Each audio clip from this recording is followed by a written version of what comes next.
तर आता थंडीचे दिवस आहेत, त्याच्यामुळे कल्प थोडा लेट उठतो. तोपर्यंत त्याचा डॅडा कामावरती निघून जातो आणि तो उठला की त्याला असं घेऊन बसायला पाहिजे.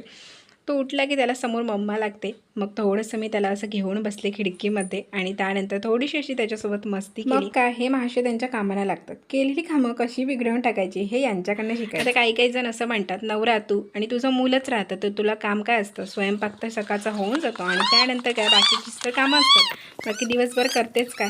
पण आता हेच तुम्ही बघू शकता, जी केलेली कामं आहेत ती सगळी कामं हा विस्कटून टाकणार. अंथरुणे लावलेली होती सगळी काढून टाकली. त्याची खेळणी मी अशा पद्धतीने ठेवली, ती देखील ओढून टाकली. त्यानंतर कपाटामध्ये जर काही काम असेल आणि ओपन करायला गेलं तर हे महाशय तिथे जाऊन बस. जर कधी हा ओट्याचा पडदा लावायला विसरले तर हे महाशय साखरेचा डब्बा घेऊन येणार आणि खाऊ द्या म्हणणार. त्यानंतर खाण्यासाठी यांचे 100 नखरे असतात. तर दिवसभर यांच्या मागून पळायलाच असतं, ते काम काही सुटतच नाही. आणि मग काय, घरकामालाही यांची आम्हाला मदत होतच असते म्हणा. तर आता हे एक डेलीचं रुटीनच म्हणायचं.